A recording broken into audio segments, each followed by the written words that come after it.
Hello friends, good evening to all of you. तो आप लोग कैसे हैं, कमेंट करके हमें बताएं और ज्यादा से ज्यादा आप लोग इस लिंक को शेयर कर दें। फास्ट करें, ज्यादा से ज्यादा इस लिंक को शेयर कर दें, क्योंकि मैं आज से आप लोग को माइक्रोवेव का 2020 प्रीवियस ईयर क्वेश्चन का पार्ट 1 लेकर के आया हूं और आज हम लोग देखेंगे क्वेश्चन नंबर 1 to 10।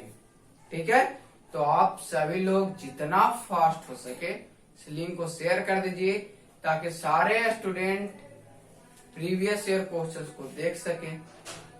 ठीक है, तो जल्दी से हम लोग फिर से क्वेश्चन स्टार्ट करते हैं।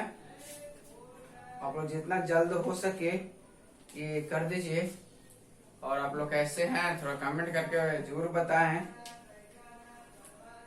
मेरी थोड़ी सी तबीयत अभी ठीक नहीं है तो इसीलिए आप लोग के बीच थोड़ा आने में लेट किया हूँ। तो चलिए फिर कोई बात नहीं, हम लोग सही टाइम पे काम करेंगे। तो चलिए आप लोग लिंक शेयर कर दिए होंगे तो हम स्टार्ट करते हैं अपना क्वेश्चंस। और क्वेश्चन नंबर 1 माइक्रोवेव इंजीनियरिंग का प्रीवियस ईयर क्वेश्चन कौन सा था, 2020 का। और ये पार्ट वन मतलब क्वेश्चन नंबर 1 to 10। आज 10 क्वेश्चन को हम लोग क्लियर करेंगे, फिर पार्ट 2 में हम लोग 10 क्वेश्चन को क्लियर करेंगे। तो क्वेश्चन नंबर 1 में आपको क्या पूछा गया उसको हम लोग देखेंगे। तो क्वेश्चन नंबर 1 आपके स्क्रीन पे क्वेश्चन नजर आ रहा होगा, तो आप उस क्वेश्चन को पढ़े और मैं भी पढ़ूंगा। हम यहाँ पे ओनली फॉर ऑप्शन लिखेंगे और ऑप्शन के थ्रू आपको बताना होगा। तो क्वेश्चन आपका है, क्वेश्चन है which of the following statement is correct. अब बताना है आपको कि कौन सा स्टेटमेंट करेक्ट है। और ऑप्शन नंबर ए है drift space. Option number A क्या है, ऑप्शन नंबर ए है drift space is beyond catcher cavity. Drift space is beyond catcher cavity. Option number आपका ये 1 नहीं दीजिए, ऑप्शन नंबर ए है, ये ऑप्शन नंबर आपका बी है। ऑप्शन बी है ड्रिफ्ट स्पेस। देखिए हम ऐसे लिख दे रहे हैं, बियॉन्ड है बांचर कैविटी। ऑप्शन सी है ड्रिफ्ट स्पेस इज बिटवीन। तो drift space is between catcher and buncher cavity. क्या, कैचर एंड बंचर कैविटी। सभी लोग ध्यान से क्वेश्चंस को देखेंगे और उसके बाद हर एक स्टूडेंट जितने भी लाइव हैं सबका आंसर आना चाहिए, नन ऑफ दीज। तो मैं थोड़ा सा वेट कर लेता हूं। आप लोग इस क्वेश्चंस को सभी स्टूडेंट ट्राई करेंगे, इस क्वेश्चंस का आंसर दीजिए।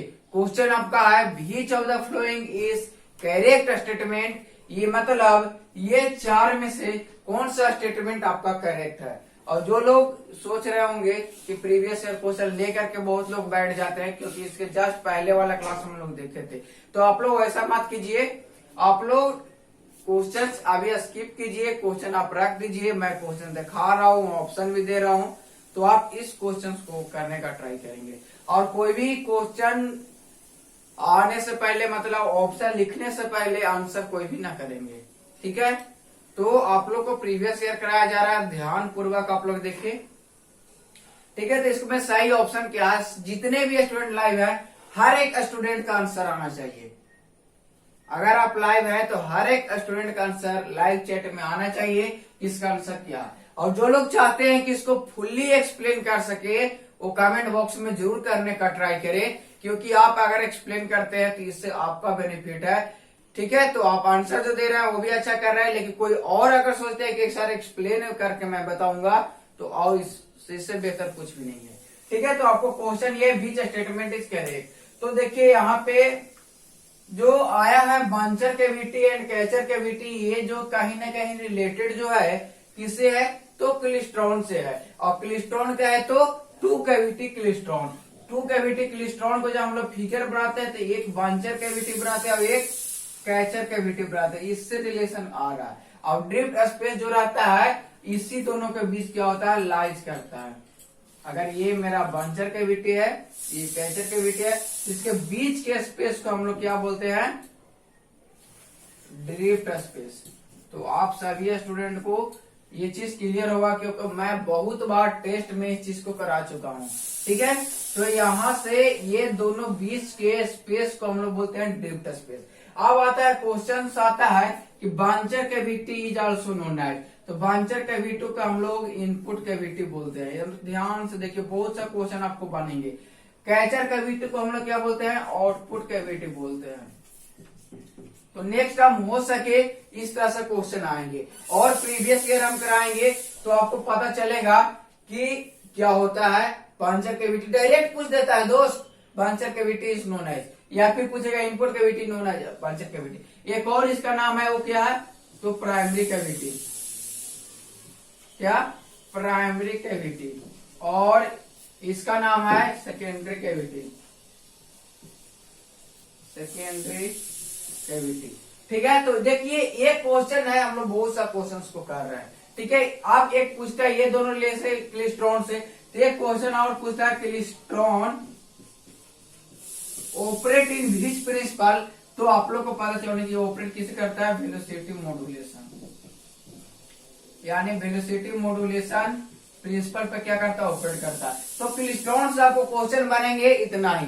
कभी कभी क्वेश्चन क्या पूछ देता है कि क्लिस्ट्रॉन का क्या होता है कि ऑपरेटिंग रेंज पूछ देता है, ठीक है, या फ्रीक्वेंसी रेंज पूछ देता है, या फिर कहीं कहीं इसका क्या पूछ देता है कि इसका जो कैरेक्टरिस्टिक्स इसका वही पूछ देता है, इफिशियंसी पूछ देता है। तो सारा कुछ आप लोग ध्यान से देखिएगा। बाकी जो क्वेश्चन क्लिस्ट्रॉन से, टू कैविटी क्लिस्ट्रॉन से आने हैं वो लगभग इतना ही आएंगे, और क्या क्या क्वेश्चन होंगे वो बताएंगे। तो आपको आंसर तो पता चल गया होगा। क्या यहाँ पे स्टेटमेंट बोला जा रहा है कि सही है, तो फर्स्ट ऑप्शन है drift space is beyond catcher cavity. क्या ड्रिफ्ट स्पेस कैचर कैविटी के बियॉन्ड में होता है, बियॉन्ड का मतलब क्या होगा आपका बाद में, तो क्या इसके बाद में ये ड्रिफ्ट स्पेस है, ध्यान से देखिएगा, तो नहीं। क्या बंचर कैविटी के बाद में है, तो बाद में है, लेकिन इसके बाद भी कुछ है। ठीक है, और देखिए यहाँ पे बिफोर, यहाँ पे बियॉन्ड नहीं है, सेकेंड ऑप्शन यहाँ पे बिफोर है, ध्यान देख लीजिएगा, सेकेंड ऑप्शन यहाँ पे बिफोर है। तो बियॉन्ड मतलब बाद में। क्या कैचर कैविटी के बाद में ड्रिफ्ट स्पेस है, तो नहीं। उसके बाद क्या है, बिफोर है, तो क्या बंचर कैविटी का पहले है, नहीं। थर्ड ऑप्शन है बिटवीन कैचर एंड बंचर, तो बिटवीन ये कैचर एंड बंचर कैविटी के बीच में है। तो इसका सही आंसर क्या हो जाएगा, सी इज आपका राइट आंसर।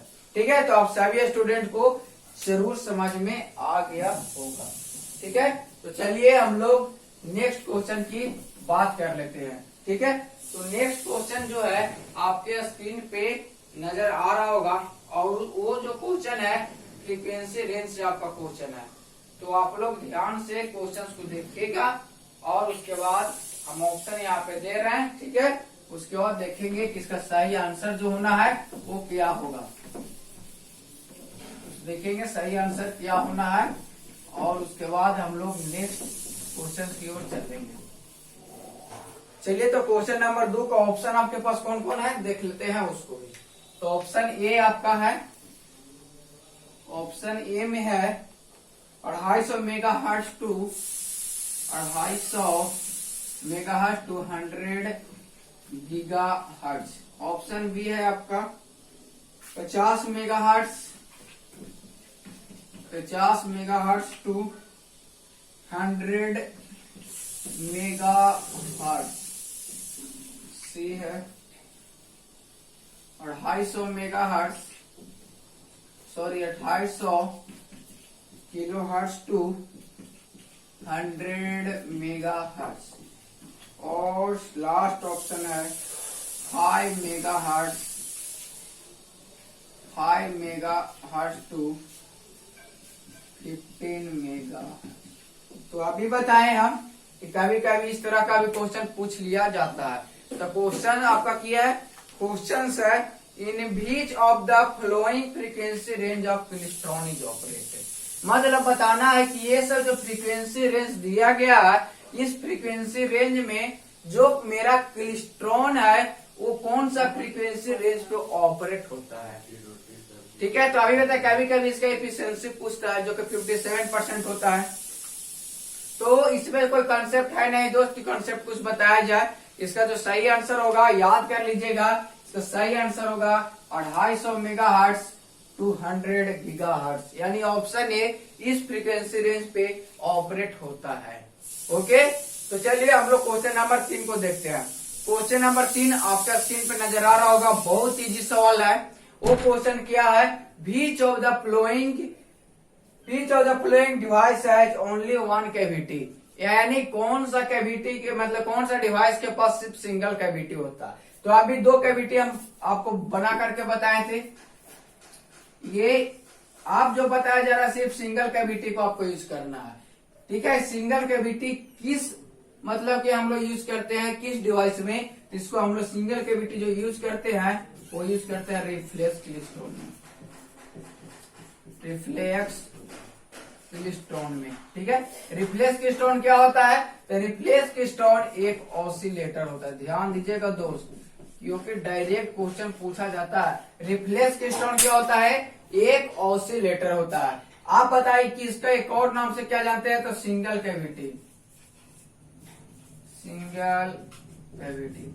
तो सिंगल कैविटी से ही इसका पता चल रहा है कितने कैविटी यूज होना है, तो 1 कैविटी यूज होना है। तो इसमें ऑप्शन था आपको, ऑप्शन में देखिए क्या क्या है। ऑप्शन ए है रिफ्लेक्स क्लिस्ट्रॉन, रिफ्लेक्स क्लिस्ट्रॉन, और ऑप्शन बी है आपका क्लिस्ट्रॉन, और ऑप्शन में सी में है TWT, और ऑप्शन डी है आपका both A and B, both A and B. देखिए इस तरह से क्वेश्चन आपको पूछा जाता है।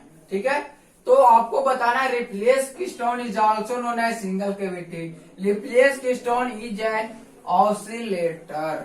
ठीक है, तो इसका सही जो आंसर होना है तो आपको पता चल गया होगा। ठीक है, बाकी 3 ऑप्शन दिए उसके बारे में थोड़ा जान लेंगे। इसमें क्या यूज करते हैं, तो हम लोग सिंगल कैविटी, सिंगल कैविटी। चलिए इसका आंसर क्या होगा, ए होगा। 2 कैविटी क्लिस्ट्रॉन में क्या होता है, 2 कैविटी का यूज किया जाता है। ठीक है, लेकिन TWT में हम लोग क्या करते हैं, तो TWT में जो यूज किया जाता है कैविटी नहीं बल्कि हेलिक्स का यूज किया जाता है। कैसा हेलिक्स यूज किया जाता है, तो स्लो वेव स्ट्रक्चर। ध्यान दीजिएगा, स्लो वेव स्ट्रक्चर। ठीक है, तो यहाँ पे आपको देखने में मजा आ रहा होगा, समझने में मजा आ रहा होगा। तो आप लोग इसको इतना इतना अच्छे वे में आप लोग अभी देख ले, क्योंकि लाइव सेशन में बहुत अच्छा सा स्टूडेंट देख लेते हैं। तो जो लोग अभी तक लिंक शेयर नहीं किए हैं वो लिंक शेयर कर दे, ताकि मैं भी आगे बढ़ता रहूं। और जो लोग अभी तक लाइक नहीं किए हैं, अगर अच्छा लग रहा है तो आप एक लाइक जरूर करें और हम लोग को मोटिवेट जरूर करें। ठीक है, तो ये क्वेश्चन था क्वेश्चन नंबर कितना, 3। क्वेश्चन नंबर 3 का आंसर क्या होगा, क्वेश्चन नंबर 3 का आंसर आपका ये होगा रिफ्लेक्स क्लिस्ट्रॉन। ठीक है, तो क्वेश्चन आप लोग अपने पास अभी नहीं रखे। क्वेश्चंस को जिन स्टूडेंट सोच रहे हैं कि हम क्वेश्चन लेकर के बैठेंगे, सर के आंसर देने से पहले हम आंसर दे देंगे, ऑप्शन लिखने के पहले आंसर दे देंगे, तो आप लोग ऐसा ना करें। जब हम ऑप्शन लिख लेंगे, बोलेंगे कमेंट में आंसर करने के लिए, तो सभी स्टूडेंट कमेंट में आंसर कीजिएगा। ठीक है, आप क्वेश्चन को अभी हटा दीजिए, कोई नोट्स कोई कॉपी नहीं अपने पास रखिए। आप भी देखिए कि मैं जो पढ़ा हूँ कितना पढ़ा हूँ, कितना क्वेश्चन हम बना रहा है। अगर 10 क्वेश्चन हम डील करवा रहे हैं, सभी स्टूडेंट को 10 क्वेश्चन बनना चाहिए। ठीक है, सभी स्टूडेंट्स को 10 क्वेश्चन बनना चाहिए। आप इस तरह से यहाँ पढ़ें। तो चलिए हम लोग क्वेश्चन नंबर 4 की ओर चलते हैं। क्वेश्चन नंबर 4 देखेंगे क्या है। तो क्वेश्चन नंबर 4 आपके स्क्रीन पे नजर आ रहा होगा, उसको आप लोग देखिए ध्यान से। क्वेश्चन नंबर 4 क्या बोलता है, आप लोग को पढ़ने का पूरा मौका दिया जा रहा है। आप लोग देखिए और उसके बाद हम यहाँ पे ऑप्शन लिखेंगे और उसके बाद आप लोग को आंसर देना है। ठीक है,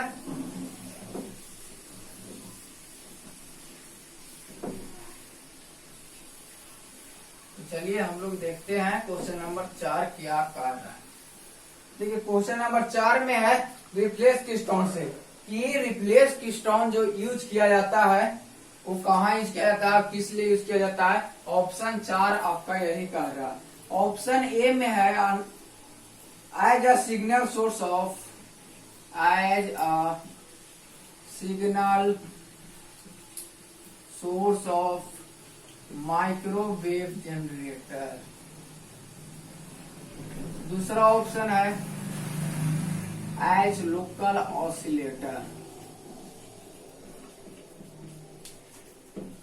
as local oscillator in microwave receiver, in microwave receiver. और आपका सी ऑप्शन है both A and B, both A and B. और लास्ट ऑप्शन है आपका नन। तो जल्दी से जितने स्टूडेंट लाइव हैं सारे स्टूडेंट का कमेंट आना चाहिए, हर एक स्टूडेंट का इसका आंसर आना चाहिए, क्योंकि जस्ट अभी इस क्वेश्चन के पहले रिप्लेस कीस्टोन के बारे में आप लोग को बताएं, तो हमें नहीं लगता है कोई ऐसा स्टूडेंट होंगे जो इसका आंसर नहीं दे पाएंगे। सभी स्टूडेंट इसका आंसर देंगे, ठीक है, और ट्राई करेंगे कि सब लोग आंसर दें। जो लोग सोचते हैं सिर्फ देखेंगे आंसर नहीं देंगे, तो देखिए दोस्त, जब तक आप गलत नहीं कीजिएगा तब तक आप सही कर नहीं सकते हैं। अगर माइंड में गलत बैठा हुआ है तो एक बार कमेंट कीजिए, गलत ही आंसर दीजिए, कोई प्रॉब्लम हमें नहीं है, लेकिन एक सीख तो जाइएगा। लेकिन अगर आंसर नहीं देते हैं, डायरेक्ट आप देखते हैं, तो आपको ये पता चलेगा कि आप देख रहे हैं, हो सके कि नींद आ जाए। इस तरह कमेंट वमेंट करते रहिए, आप लोग को अच्छा लगेगा और मजा भी आएगा। तो चलिए इस क्वेश्चन का हम लोग सोल्यूशन देखते हैं। क्वेश्चन का सोल्यूशन है कि हम लोग अभी बात किए कि रिप्लेस कीस्टोन जो है उसको एज एन किसे यूज करते हैं, तो ऑसिलेटर के जैसा यूज करते हैं। अब ऑसिलेटर क्या करता है, ये जनरेट करता है फ्रीक्वेंसी को, क्या करता है, फ्रीक्वेंसी जनरेट करता है, ये फ्रीक्वेंसी को जनरेट करता है। पहला ऑप्शन है एज एंड सिग्नल सोर्स में, जिसे माइक्रोवेव जनरेटर के रूप में यूज किया था। तो माइक्रोवेव ये कहीं ना कहीं रिलेटेड किससे है, तो फ्रीक्वेंसी से, यानी हाई फ्रीक्वेंसी को माइक्रोवेव फ्रीक्वेंसी बोलते हैं। तो ये हाई फ्रीक्वेंसी को जनरेट करता है, डेट मीन्स करता है, ऑसिलेटर है और ये करेगा। दूसरा ऑप्शन है कि लोकल ऑसिलेटर है, तो है, और इसको यूज किया जाता है रिसीवर में, तो हाँ किया जाता है। ठीक है, तो इस तरह से इसका सही आंसर जो हो जाएगा बोथ ए एंड बी, यानी सी इज राइट आंसर। जितने भी स्टूडेंट सी दिए थे वो सारे स्टूडेंट को सही है।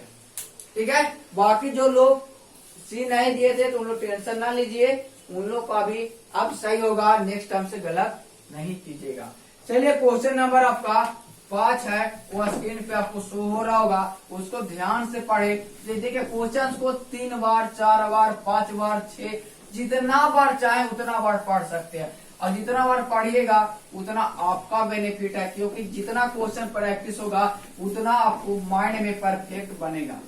ठीक है, और सोचने का जो कैपेसिटी है वो भी आपका क्या होगा, डेवलप होगा। तो ट्राई कीजिए क्वेश्चंस को 10 बार, 20 बार, जितना मन करे उतना पढ़ने का ट्राई कीजिए। ठीक है, तो जितना पढ़िएगा उतना बता रहे क्वेश्चन आपको क्या होगा, डेवलप करेगा माइंड में।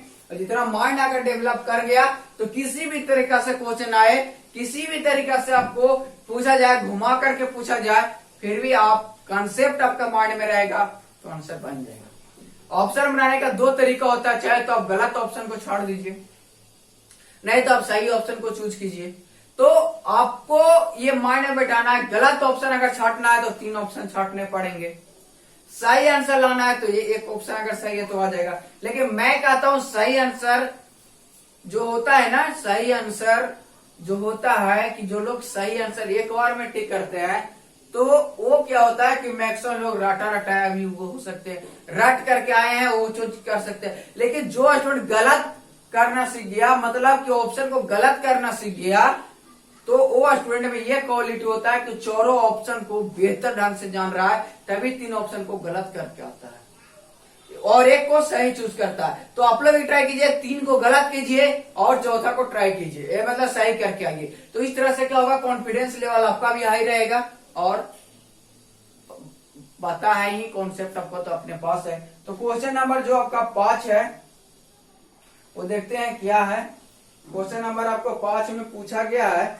देखिए दोस्त, ये क्वेश्चन इतना इजी है कि अभी हम बताएं ऑप्शन के दौरान which of the following device use as a helix. तो इसमें बताने की क्या बात है बताइए।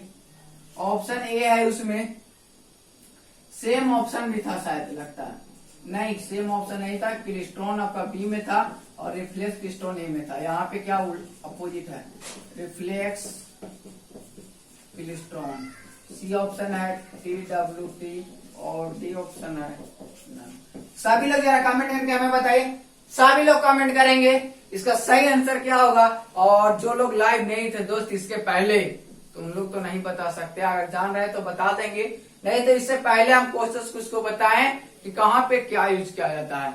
2 कैविटी में क्या यूज किया जाता है, 1 कैविटी में क्या यूज किया जाता है, सॉरी क्लिस्ट्रॉन में क्या यूज किया जाता है, रिफ्लेक्स क्लिस्ट्रॉन में क्या यूज किया जाता है, TWT में क्या यूज किया जाता है। तो इसका सही आंसर जो होगा वो ऑप्शन नंबर क्या होगा, तो सी यानी TWT।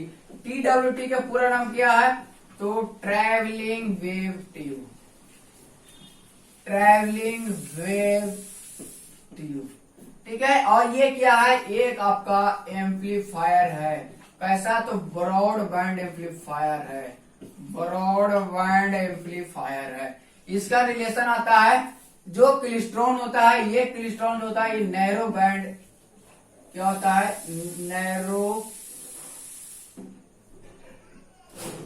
नैरो बैंड एम्पलीफायर है। तो ध्यान दीजिएगा आप लोग ध्यान से, नैरो बैंड एम्पलीफायर है TWT आपका ट्रैवलिंग वेव ट्यूब, और ये क्या ब्रॉडबैंड एम्पलीफायर है, इसी में यूज किया जाता है हेलिक्स को। और हेलिक्स कैसा रहता है, तो स्लो वेव स्ट्रक्चर, मतलब इस फॉर्म में रहता है। यहाँ से इनपुट हम लोग प्रोवाइड करते हैं, यहाँ से आउटपुट। देखेंगे इसका वर्किंग भी कभी, जब हम लोग सब्जेक्टिव क्वेश्चन को लेकर के आएंगे तो किस तरह वर्क करता है वो भी हम लोग देखेंगे। अभी आपको ध्यान देना है सिर्फ ऑब्जेक्टिव का। ऑब्जेक्टिव आपका सही आंसर ऑब्जेक्टिव क्वेश्चन का क्या होगा, तो TWT में क्या यूज किया जाता है, तो हेलिक्स यूज किया जाता है। तो सही आंसर आपका क्या हो जाएगा, सी की इसमें हेलिक्स किसमें यूज किया जाता है, तो TWT में। कभी बताता है ना अपोजिट पूछ लिया जाता है, नहीं पूछेगा कि ये TWT में क्या यूज किया जाता है, तो हेलिक्स किसमें यूज किया जाता है। आप प्रॉब्लम है यार, कॉन्सेप्ट मजबूत है तो हम एक चीज अब करना क्या है कि अगर आपके पास कॉन्सेप्ट है, नॉलेज है, तो आप प्रैक्टिस करना स्टार्ट कर दीजिए। जितना प्रैक्टिस कीजिएगा वही नॉलेज में एक अलग निखार आएगा, आपके अंदर से एक अलग, आपका अंदर से एक जज्बा आएगा कि मैं आज 20 क्वेश्चन सोल्व कर लिया, आज मैं 50 क्वेश्चन सोल्व कर लिया। तो देखिए दोस्त, अगर किसी भी स्टूडेंट के पास अच्छे कॉन्सेप्ट है तो आप क्वेश्चन बनाएंगे, तभी आपको पता चलेगा मेरे पास कॉन्सेप्ट अच्छे हैं कि नहीं है। पढ़ते सारे लोग हैं, ऐसा नहीं कि पढ़ते एक लोग हैं, पढ़ते सारे लोग हैं, लेकिन उसमें डिफरेंट कर जाता है। कोई स्टूडेंट ज्यादा मार्क्स ले आता, कोई स्टूडेंट कम मार्क्स ले आता। तो मार्क्स ऐसा क्यों, पढ़ते जब सारे लोग तो मार्क्स डिफरेंट का होता है। इसके पीछे रीजन होता है दोस्त, जो लोग रिवीजन करते हैं, जो लोग ऑलवेज कंटिन्यू रहते हैं, पढ़ने के बाद की बात बता रहा है, क्योंकि जब क्लास में हम लोग पढ़ाते हैं तो हर एक स्टूडेंट को लेकर के चलते हैं, वही स्टूडेंट में से बहुत सब सारा का डिफरेंट आ जाते हैं। तो जो स्टूडेंट कंटिन्यू वे में आज मैंने पढ़ाया, इसके बाद लगातार अगर वो प्रैक्टिस में रहते हैं तो बेहतर कर जाते हैं। और जो लोग सोचते हैं कि आज तो मैं सब कुछ सीख गया, आज मैं सब कुछ सीख गया, कल से पढ़ने की क्या जरूरत है यार, ये तो याद रहेगा एग्जाम तक, तो माइंड में वैसा चीज भरम ना रखे। आज मैं ये ऑब्जेक्टिव करवा रहा हूं, अगर आज के बाद आप छोड़ देते हैं तो आप लोग के माइंड से चला जाएगा। तो आज करवा रहे हैं तो इसके मतलब है कि आप कम से कम डेली एक बार प्रैक्टिस कर लेंगे। अरे प्रैक्टिस करने में 10 सेकेंड भी नहीं लगेगा, इसका सोल्यूशन करने में आपको 2 सेकेंड 3 सेकेंड लगेंगे, लेकिन हाँ प्रैक्टिस मेक्स परफेक्ट, ठीक है। क्वेश्चन नंबर 5 का सही आंसर क्या होगा, आपका सी होगा सही आंसर। ठीक है, तो अब चलते हैं हम लोग क्वेश्चन नंबर 6 की ओर। और क्वेश्चन नंबर 6 जो है आपका बहुत अच्छा क्वेश्चन है। ये भी देखिए, इस तरह के क्वेश्चन अगर बनाते हैं करेक्ट करने के लिए या फिर आपको और गलत चूज करने के लिए, तो आपको माइंड में एक अलग से यार क्वेश्चन बनता है कि आज मैंने इस क्वेश्चन को बना लिया, आज गलत मैंने इस क्वेश्चन को, मतलब इसका रॉन्ग ऑप्शन को हम लोग हटा दिए, कि मतलब 75% गलत पूछा जाता है और 25% ही सही रहता है। मतलब एक ऑप्शन है, यानी एक क्वेश्चन है, उसका 4 ऑप्शन है, तो 4 ऑप्शन है, डेट मीन्स हम लोग कह सकते हैं कि अगर 4 ऑप्शन है तो एक क्वेश्चन 100% इसका अगर एक्यूरेसी लेकर के चलते हैं तो क्या होता है, 4 ऑप्शन में सबका परसेंटेज 25% हो जाता है, 24 इंटू 100 होता है। तो 3 क्वेश्चन जो होता है गलत दिए रहते हैं दोस्त, 3 क्वेश्चन यानी 75% जो रहता है गलत रहता है, सही होने के चांसेस मात्र 25% होते हैं। तो आप सोच सकते हो कि आप 75% के नॉलेज आपके पास है, साथ में 25% का। जो लोग सही आंसर राइट करके जाते हैं उनके पास कितना, 25%। अगर किसी भी तरह से क्वेश्चन नहीं पूछा, अगर किसी भी तरह से, अब हो सकता है यार क्वेश्चन क्या आएगा मैं तो नहीं जानता हूं, लेकिन वही आएगा जो मैं कंसेप्ट आपको बता रहा हूं, यही कंसेप्ट से क्वेश्चन रहेंगे, तो आप पीछे क्यों हैं।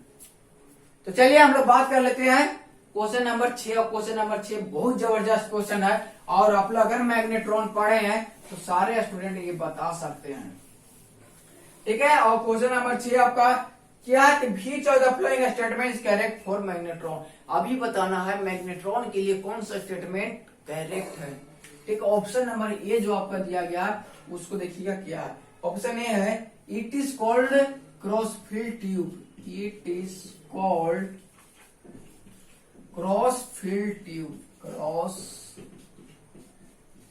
Field tube.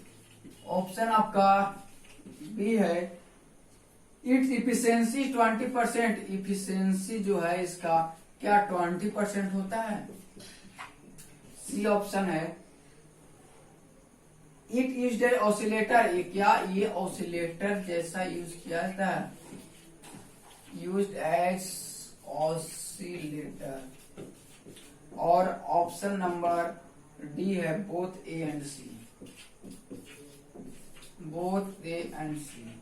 देखिए सारे लोग जरा कमेंट कर, गलत ही दोस्त गलत ही कमेंट कीजिए, लेकिन सारे स्टूडेंट का कमेंट आना चाहिए। जितने भी स्टूडेंट लाइव हैं वो सारे स्टूडेंट का कमेंट जरूर आना चाहिए, सारे स्टूडेंट का कमेंट जरूर आना चाहिए। तो चलिए इसका सही आंसर हम लोग देखते हैं। तो इसका सही आंसर देखिए क्या, सबसे पहले हम मैग्नेट्रॉन के बारे में आप लोग को बताते हैं कि मैग्नेट्रॉन होता क्या है, ठीक है। तो देखिए क्वेश्चन जानने से क्वेश्चन का आंसर बताना यार कोई भारी बात थोड़ी है, टिक करके बता दिए चलिए क्वेश्चन हो गया। क्वेश्चन के बताने का मतलब है कि उसके पीछे के कंसेप्ट आपको पता होना चाहिए, कि अगर हो सके जरूरी है कि क्वेश्चन बार बार आएगा नहीं ना। तो इसके पीछे सबसे पहले मैग्नेट्रॉन क्या होता है, तो मैग्नेट्रॉन एक ऑसिलेटर है, क्या है, एक ऑसिलेटर है, ठीक है। ये जो होता है कैसा डिवाइस होता है, तो ये क्रॉस फील्ड डिवाइस होता है। देखिए अब बताते हैं आप लोग को, क्रॉस फील्ड डिवाइस होता है। अब क्रॉस फील्ड कहने का मतलब क्या होता है, क्रॉस फील्ड कहने का मतलब क्या होता है, तो क्रॉस फील्ड हम उसको बोलते हैं जिसमें हम देखते हैं electric field is perpendicular to magnetic field, ठीक। कहीं कहीं एच से कहीं कहीं बी से डिनोट किया जाता है, तो आपको टेंशन न लेना, बस समझना electric field is perpendicular to magnetic field, that is called cross field device. और ये क्या ऑसिलेटर है, कैसा ऑसिलेटर है, तो हाई पावर का ऑसिलेटर है। हाई पावर का क्या है ऑसिलेटर, जब हाई पावर का ऑसिलेटर है इसका इफिशियंसी क्या होगा, इफिशियंसी भी क्या होगा, हाई होगा, मतलब इसका इफिशियंसी ज्यादा होगा, ठीक है। तो ये मैग्नेट्रॉन में आपको पढ़ना है पाई मोड, क्या होगा, पाई मोड, और इसी को बोलते हैं डोमिनेंट मोड। तो ये कभी आएगा आपको सब्जेक्टिव क्वेश्चन, तो आपको हम बताएंगे पाई मोड मैग्नेट्रॉन और डोमिनेंट मोड मैग्नेट्रॉन क्या होता है। इसमें आपको देखने को मिलेगा पाई मोड, तो कहीं कहीं आपको होता है कि पाई मोड मेंटेन नहीं करता, क्योंकि पाई मोड में ही आपको इसका इफिशियंसी जो होता है काफी बेहतर होता है, इसलिए इसको पाई मोड में हम लोग यूज करते हैं। लेकिन कभी कभी क्या होता है, इंटरनल प्रॉब्लम के कारण या बाइसिंग प्रॉब्लम के कारण इसमें पाई मोड मेंटेन ना रख करके कोई और मोड मेंटेन हो जाते हैं, जिसको हम लोग मोड जंपिंग के नाम से जानते हैं। क्या? मोड जंपिंग के नाम से जानते हैं। और मोड जंपिंग क्या होता है, तो इस मोड में आपको क्या होता है, एक गलत फ्रीक्वेंसी पर लो पावर आउटपुट मिलते हैं, यानी जिस फ्रीक्वेंसी पर मुझे आउटपुट चाहिए उस फ्रीक्वेंसी पे आउटपुट नहीं मिल पाते हैं, उससे कम पे, या मैंने गलत फ्रीक्वेंसी बताई किसके, जैसे मान लीजिए कि कहीं कहीं हमको 200 मेगाहर्ट्ज पे आउटपुट चाहिए और इस मेगाहर्ट्ज पे आउटपुट नहीं मिल करके 10 आपका किलोहर्ट्ज पे आउटपुट मिलने लगे, तो इससे आउटपुट कितना मिलेगा दोस्त, इसके अप्रोक्स में ये तो गलत ही फ्रीक्वेंसी है ना। गलत फ्रीक्वेंसी पर क्या होता है, लो पावर आउटपुट मिलने लगता है। कहाँ? तो ये मोड जंपिंग में। मोड जंपिंग जो होता है, इसको हटाने के लिए आपको कहीं कहीं देखने के लिए मिलेगा स्ट्रैपिंग। क्या स्ट्रैपिंग क्या होता है, तो मोड जंपिंग को अवॉइड करने के लिए स्ट्रैपिंग का यूज किया गया। ठीक है, मोड जंपिंग को रोकने के लिए हम लोग स्ट्रैपिंग लाए, लेकिन पता चला कि स्ट्रैपिंग में दो जो होता है मेन आपको, ये तो स्ट्रैपिंग से क्या हुआ, मोड जंपिंग रुक गया यानी मेंटेन हो पाया, लेकिन स्ट्रैपिंग आया तो इसमें 2 केसेस बढ़ गए। कितना केसेस? 2 केसेस बढ़ गए, जिसमें क्या होगा, फर्स्ट केस जो होगा कि RF लॉसेस क्या होगा, बहुत ज्यादा होगा, और दूसरा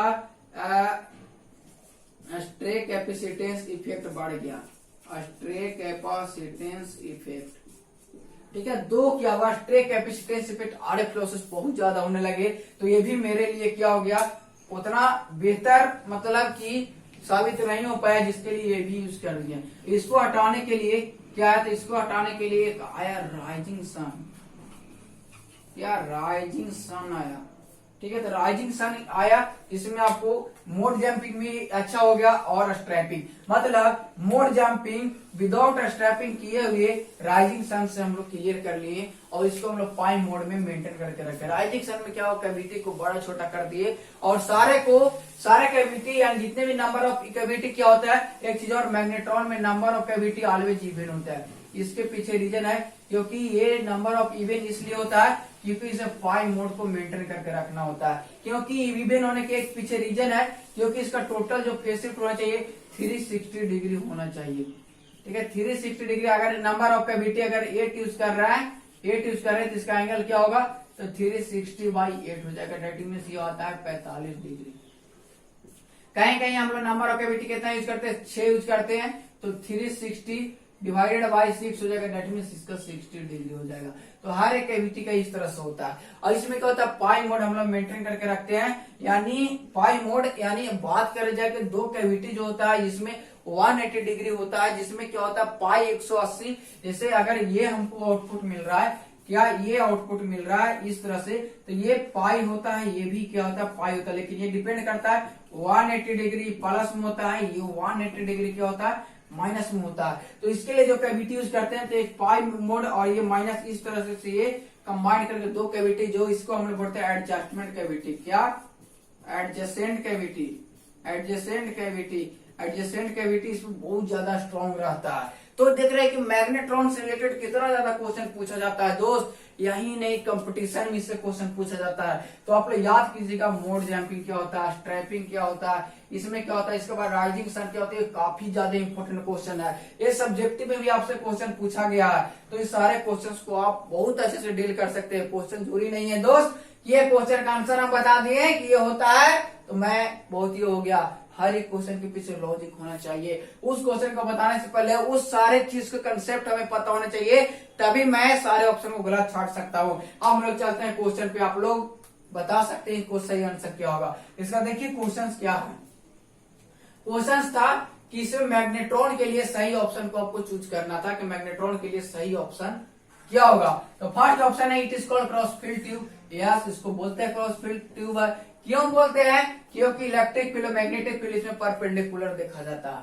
ठीक है, क्या इसका एफिशिएंसी 20% होता है, तो देखिए इसका एफिशिएंसी क्या होता है, हाई होता है। क्यों हाई होता है, क्योंकि इसका पावर हाई होता है। ठीक है, तो ये क्या होगा आपका गलत हो जाएगा। It is called is oscillator. क्या इसका ऑसिलेटर जैसे यूज करते थे, हाँ दोस्त ऑसिलेटर के जैसा यूज करते हैं, डेट मींस ये सही, यानी ऑप्शन नंबर आपका बोथ ए एंड सी, आपका डी ऑप्शन जो है आपका सही हो जाएगा।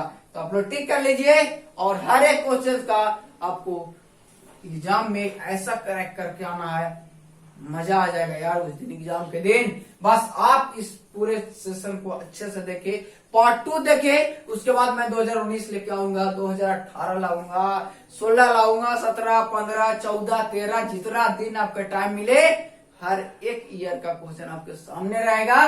तो आप लोग मिस ना करें, बस सपोर्ट कीजिए, जितना से ज्यादा शेयर कीजिए। अगर अच्छा लगे तो मैं ये नहीं कहता हूं दोस्त कि लाइक ही करो, अगर आपको अच्छा नहीं लग रहा है तो डिसलाइक कर सकते हो। मैं उन लोगों को भी वेलकम करूंगा, बहुत बहुत उन लोगों को बधाई दूंगा, क्योंकि उन लोगों ने मेरे कमी को ढूंढा इसलिए डिसलाइक किया। नेक्स्ट टाइम मैं और बेहतर करूंगा। तो डिसलाइक और लाइक करने से बस ये पता चलता है, लाइक आप कीजिएगा तो मुझे ये पता चलेगा कि मैं जो कर रहा हूं आप लोग के लिए बहुत अच्छे वे में कर रहा हूं, बहुत अच्छे तरीके से कर रहा हूं। अगर डिसलाइक करते हो तो मुझे मन में ये भी डाउट होगा क्या मैं कहीं गलत तो नहीं बता दिया। तो आप लोग को लगता है कि जहां पे मुझसे गलत हो रहा है, यानी जिस वे में नहीं जाना चाहिए उस वे में हम जा रहे हैं, तो आप लोग कमेंट करके जरूर बताएंगे कि सर आप ऐसे कीजिए, ज्यादा बेहतर होगा। क्योंकि इस दुनिया है दोस्त, इस दुनिया में आज में सीखने और सिखाने का काम होता है। मैं यहाँ पे हूँ तो आप लोग को सिखा रहा हूँ, आप लोग भी हमें सिखा सकते हैं, कहीं पे कोई ये प्रॉब्लम नहीं है। तो अगर आप लोग को लगता है कि सर आप इस तरह से करिए ज्यादा बेहतर होगा, तो मैं उस तरह से भी करूंगा। ठीक है, तो चलिए क्वेश्चन नंबर हम लोग नेक्स्ट पे चलते हैं। और वो क्वेश्चन नंबर क्या हो, कितना होगा, क्वेश्चन नंबर आपका 7 होगा। चलिए क्वेश्चन नंबर हम लोग 7 पे चलते हैं कि 7 क्वेश्चन क्या कहता है। ध्यान से देखिएगा, वो आपका अब यूनिट 1 से ये पूरा क्वेश्चन था आप लोग को। अब जो क्वेश्चन आ रहा है यूनिट 2 से आ रहा है। ठीक है, तो अब यूनिट 2 से क्वेश्चन आ रहा है, मतलब डायोड से क्वेश्चन आना स्टार्ट हो गया है। तो आप लोग ट्राई कीजिए कि बनाने का, डायोड से हर एक क्वेश्चन आपसे बनना चाहिए। ठीक है,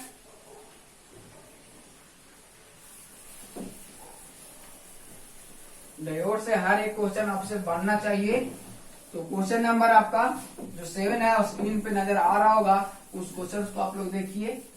देखिए दोस्त, ये बोर्ड जो है ना से आप लोग के लिए न्यू बोर्ड लगाया गया है। इसमें काफी थोड़ा सा ये इरेज करने में थोड़ा सा स्टार्टिंग टाइम है, तो थोड़ा सा क्या हो रहा है, परेशानी हो रही है।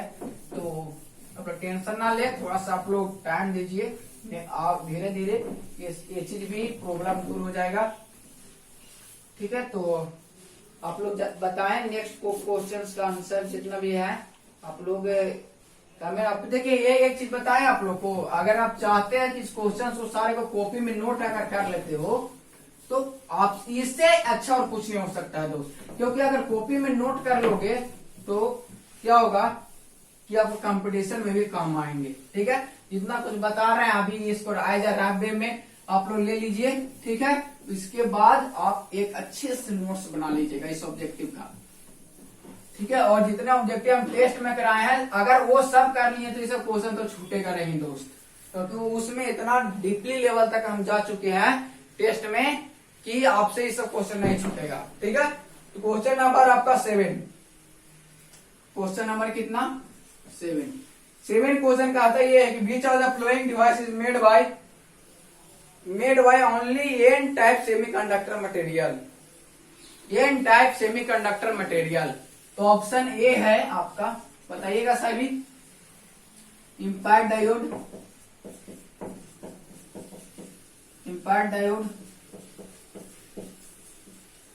बी ऑप्शन है आपका गन डायोड, और सी ऑप्शन है टनल डायोड, और आपका डी ऑप्शन है वरेक्टर डायोड। ठीक है, चलिए सभी स्टूडेंट इसका कमेंट करके बताइए हमें। सभी स्टूडेंट कमेंट करके बताएंगे कि 7 का सही आंसर क्या होगा। 7 का सही आंसर क्या होगा, सभी स्टूडेंट कमेंट करके बताएंगे। तो चलिए देखते हैं 7 का सही आंसर क्या होगा। अब जो यहाँ पूछा 3 लेयर जो होना चाहिए एक ही डायोड से बना होना चाहिए। तो अगर आप लोग डायोड के बारे में जानते होंगे तो डायोड जनरली जो बनाया जाता है पी और एन कॉम्बिनेशन से बनाया जाता है, यानी पी टाइप मटेरियल और एन टाइप मटेरियल अगर हम लोग 2 यूज करते हैं तो ये डायोड बन करके तैयार हो जाता है। आप सभी लोग इस चीज को पढ़ेंगे, लेकिन यहाँ पे बोला जा रहा है दोस्त कि सिर्फ और सिर्फ एन टाइप का मटेरियल का बना चाहिए, बना होना चाहिए या वो भी मेड बाय 3 लेयर यानी एन एन और एन। इस तरह से क्वेश्चन होना चाहिए। तो आपको तो पहले ये समझ में आना चाहिए अगर ये डायोड है, अगर ये डायोड है तो फिर ये क्या है, अगर ये डायोड है तो फिर ये क्या है। अगर दोनों को आप डायोड बोल रहे हैं तो इसके पीछे कुछ रीजन होना चाहिए। ठीक है, ये जो होता है नॉर्मल डायोड होता है। क्या ऐसा डायोड होता है? नॉर्मल डायोड या जनरल डायोड इसको बोल सकते हैं। कहीं भी आपको इस तरह से देखने को मिलेगा। ठीक है, जनरल डायोड या नॉर्मल डायोड। लेकिन इस डायोड से हट करके ये डायोड होता है और इस डायोड का नाम होता है आपका गन डायोड। क्या? Gunn diode. गन डायोड जो बन रहा था यही 3 लेयर से बन रहा था, जिसमें एन प्लस एन और एन प्लस यानी 2 जो होता है इसका लेयर होता है हाईली डोप्ड रहता है, एक आपका मतलब कि इसको कम डोपिंग किया जाता है। तो इस तरह से होता है, जिसका सही आंसर क्या हो जाएगा आपका गन डायोड। ये तो आपका सही आंसर हो गया। ठीक है, इम्पैक्ट डायोड क्या होता है? ये भी एक नेगेटिव रेजिस्टेंस डायोड होता है।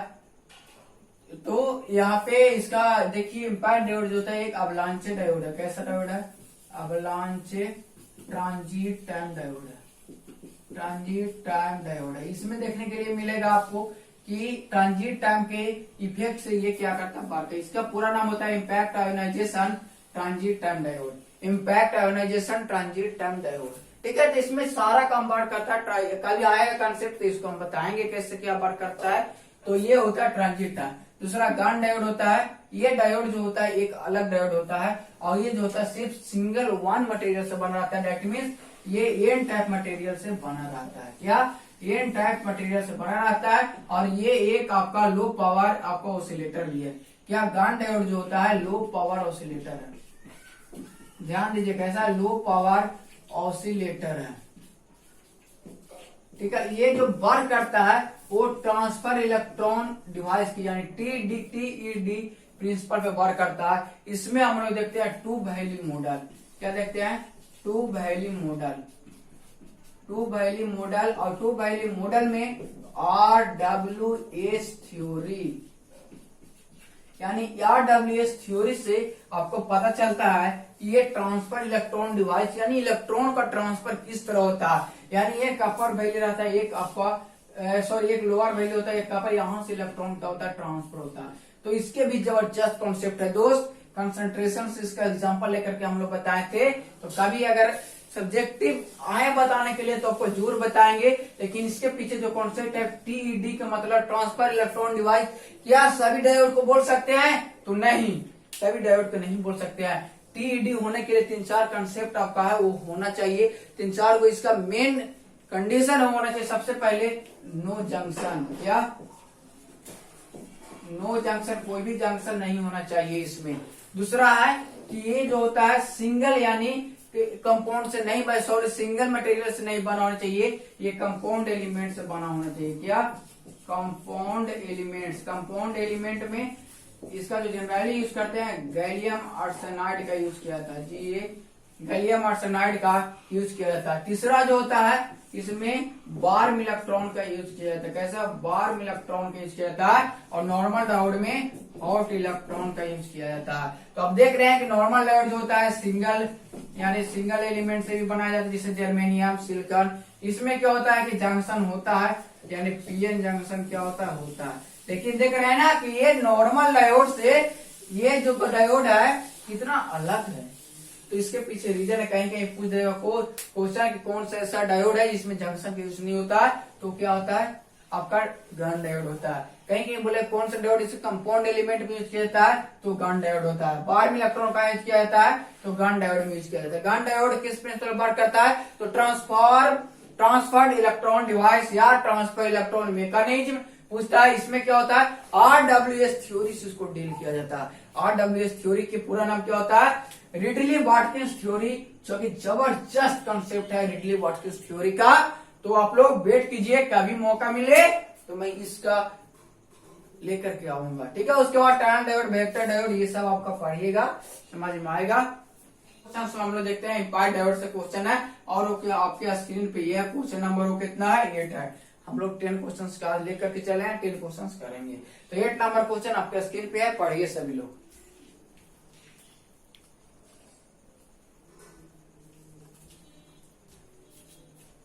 चलिए क्वेश्चन आपका है इम्पार्ट डायोड। देखिए आ गया ना इम्पार्ट डायोड।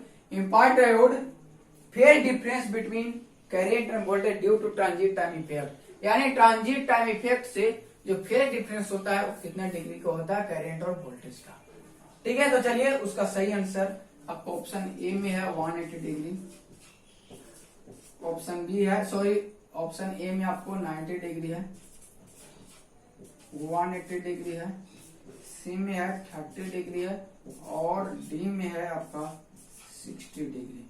ठीक है, ये आपका 4 ऑप्शन है, ध्यान दीजिएगा।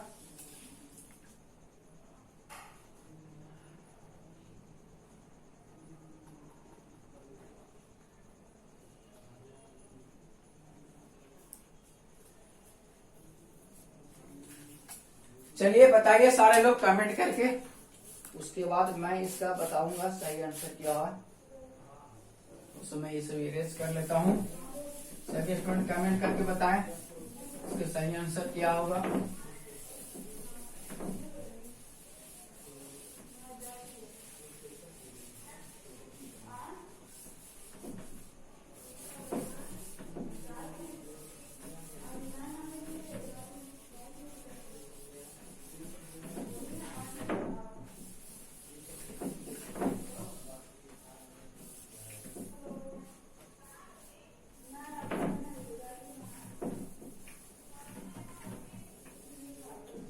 चलिए देखते हैं हम लोग क्वेश्चंस क्या इसका सही आंसर होना है। तो देखिए सही आंसर इसका क्या होगा। इसमें होता क्या है कि सबसे पहले इसका जो लेयर हम लोग बनाते हैं इम्पायर डायोड का, उसमें इस तरह से लेयर बना जाता है, इस तरीके से। ये एन प्लस जो हाईलाइट इसका ड्रिफ्ट रीजन बोलते हैं, तो ड्रिफ्ट रीजन, और ये जो होता है अवलांचे रीजन होता है। इस तरीके से यहाँ पे इस तरह बनाया जाता है।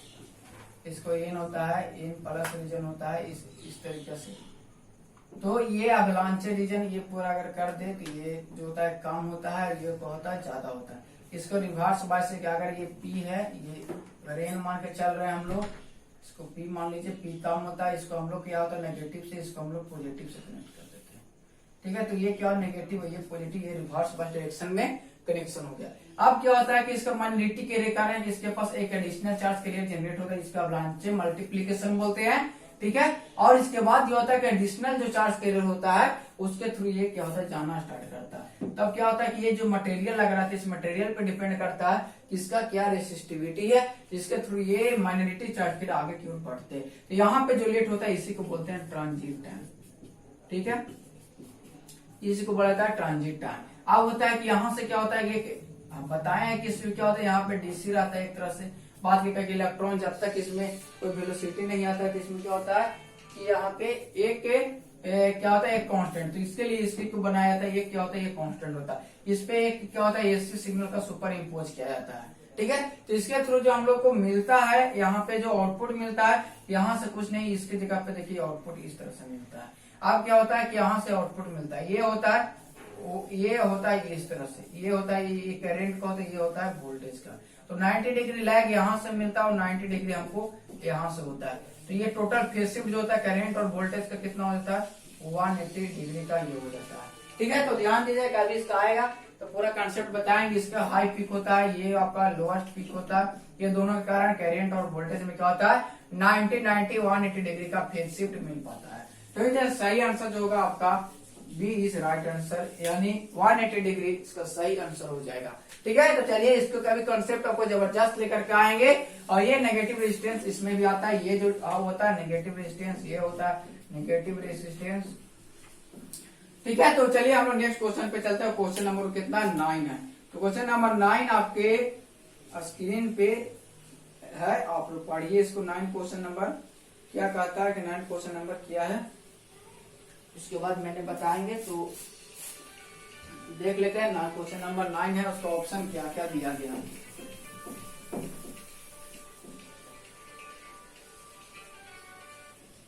क्वेश्चन नंबर 9 में क्या क्या दिया गया है वो थोड़ा सा देख लीजिए आप लोग। उसके बाद क्वेश्चन नंबर 9 का ऑप्शन आपका ये है टनल डायोड, नहीं दिख रहा होगा।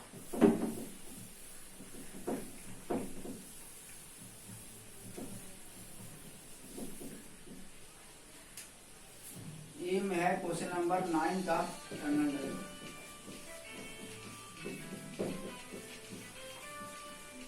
ऑप्शन बी है, ऑप्शन में आपका बी है गन डायोड।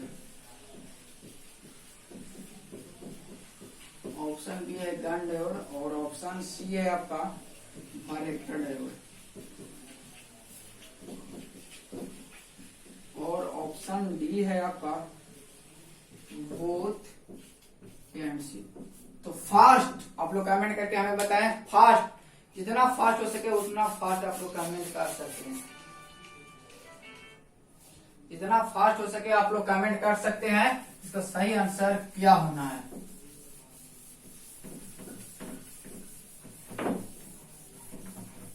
जितना जल्द हो सके आप लोग कमेंट करके हमें बताएंगे इसका सही आंसर क्या होगा।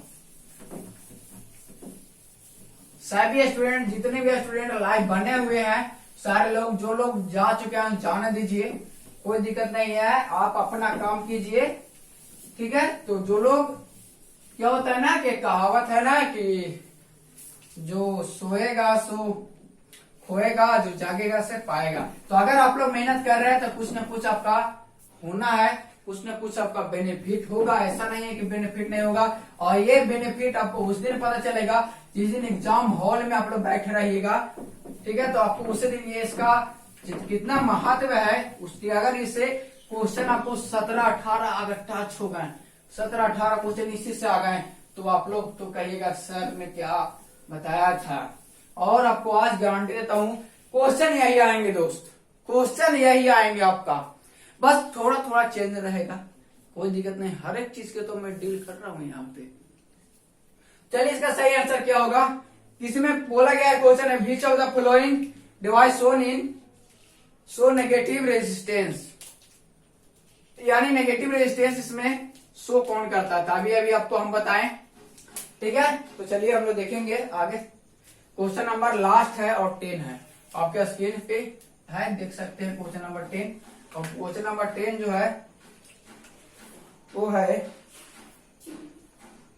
Which of the following statement is correct for vector diode. Vector diode के लिए करेक्ट स्टेटमेंट आपको चूज करना है। ऑप्शन ए में है, ऑप्शन ए में है कि ये क्या रिवर्स बायस के लिए यूज किया जाता है। बी में ऑप्शन है फॉरवर्ड बायस, इसको फॉरवर्ड बायस में यूज करते हैं। ऑप्शन नंबर सी में है क्या फ्रीक्वेंसी मल्टीप्लीकेशन के लिए यूज किया जाता है, क्या फ्रीक्वेंसी मल्टीप्लीकेशन के लिए यूज किया जाता है, क्या बोथ ए एंड सी। क्या होता है? फास्ट लास्ट क्वेश्चन है, अपना एनर्जी बरकरार रखिए। देख रहे हैं कि 10 क्वेश्चन के बाद भी लगभग 1 आवर होने जा रहा है आप लोग को, और उसके बाद भी मेरा एनर्जी देख सकते हैं आप लोग। तो चलिए क्वेश्चन नंबर लास्ट है, और ये पूछा था वेक्टर डायोड के लिए आपका सही आंसर क्या होगा, यानी वेक्टर डायोड के लिए इनमें से कौन कौन से स्टेटमेंट जो है सही है, क्या इसको रिवर्स बायस में यूज किया था। तो दोस्त चलिए इसका सही आंसर बताते हैं आप लोग को। इसका रिवर्स बायस डायरेक्शन में यूज किया जाता है, फॉरवर्ड डायरेक्शन में यूज नहीं किया जाता है। फ्रीक्वेंसी मल्टीप्लीकेशन के लिए यूज किया जाता है, और इसी तरीके से इसका आंसर जो हो जाएगा बोथ ए एंड सी, इसका आंसर हो जाएगा, ठीक है। तो आप लोग बने रहिए द पॉलिटेक्निक क्लासेस के साथ, और अगर अभी तक अच्छा नहीं लग रहा हो तो डिसलाइक कर सकते हैं, और अगर अच्छा लग रहा हो तो लाइक कीजिए, और उसके सबसे बेहतरीन बात कि आप शेयर जरूर करें। हर एक बिहार का स्टूडेंट हो वो देख सके, अदर स्टूडेंट है तो उन लोग को चलेगा, उन लोग अपना मेंटर कर लेते हैं अदर स्टेट का, जैसे में आपका यूपी से बहुत होते हैं, और झारखंड से होते हैं, दिल्ली से होते हैं, तो उन लोग अपना मेंटेन करेंगे। लेकिन बिहार में बहुत जल्द एग्जाम होने वाला है, और इसका हो सके कब तक डेट आपका पब्लिश हो, अभी तक किसी तरह से कोई कंफर्मेशन आया नहीं है। तो आप लोग अपना पढ़ाई बरकरार रखिए, किसी भी तरीके से माइंड में ये ना सोचिए, नॉलेज आपके पास रहेगा, बाकी एसबीटी क्या करेगी वो अलग जगह पे है, लेकिन आप पढ़ाई नहीं करें। एसबीटी का जो भी रूल आएगा, जो भी है उसका डिसीजन होगा, हम लोग एक्सेप्ट करेंगे, ठीक है। तो आप लोग जब भी एग्जाम हो हम लोग एक्सेप्ट करना पड़ेगा। अगर एसबीटी कह दिया कि आप लोग को 10 अक्टूबर से एग्जाम होगा, एक डेट एग्जैक्ट डेट नहीं है, मतलब बता रहा है कि होगा तो होगा, हम लोग क्या कर सकते हैं, कुछ भी नहीं। तो ये होता है क्या, एसबीटी का हम लोग को फॉलो करना पड़ेगा। ठीक है, तो आप लोग अभी से मेहनत करना स्टार्ट कर दीजिए। एक चीज जान लीजिए, 6 सेमेस्टर आपको एग्जाम होगा ही होगा, और शायद हर हाल में होगा। पिछले बार आप लोग देखे होंगे कि जा करके नवंबर में एग्जाम हुए थे, अक्टूबर और नवंबर के बीच एग्जाम हुआ था। जो आपके सीनियर थे उनका एग्जाम हुआ था। तो आप सोच सकते हैं, आप लोग तो अभी अगस्त में है, तो आप लोग को भी एग्जाम लिया जाएगा, जहां तक मुझे ऐसा लगता है। तो आप लोग ट्राई कीजिए बेहतर ढंग के, और सारे स्टूडेंट का ये शेयर कीजिए, ताकि सभी स्टूडेंट का 10 क्वेश्चन अगर सही होता है दोस्त, तो टोटल 28 नंबर तो लाना ही रहता है। अगर इसमें से आपको 17, 16, 18 इस तरह से सही होते हैं, 20 इस तरह से सही होते हैं, तो आप लोग एक अलग कॉन्फिडेंस, और ये मार्किंग जो होता है ना, बहुत जबरदस्त होता है। इसी से आपको क्या होता है कि ये जो मेन मार्क्स कहते हैं कि सर मेरा मार्क्स कम आया, बहुत लिखे, तो यही चीज रीजन होता है दोस्त। अगर सब्जेक्टिव में 4 मार्क्स लाना है तो इसके पीछे बहुत मेहनत करना पड़ेंगे, लिखना पड़ेगा। हो सकता है एग्जामिनर के माइंड में नहीं जाचा कि चीज नहीं सही लिखा है तो कम नंबर देगा, लेकिन अगर ऑब्जेक्टिव सही करते हैं तो 1 मार्क्स आपको मिल जाएगा। ठीक है, तो आप लोग ऑब्जेक्टिव पे फोकस कीजिए, और साथ ही साथ सब्जेक्टिव पे भी। जब ऑब्जेक्टिव 20 मार्क्स का है और सब्जेक्टिव का 50 मार्क्स का है, तो उस पर भी आपको मेहनत करना है। और कैसे करना है, बहुत जल्द आपको सब्जेक्टिव का पार्ट 1 लेकर के आएंगे, जिसमें 4 मार्क्स का बताएंगे, और पार्ट 2 में आपका 6 मार्क्स का बताएंगे।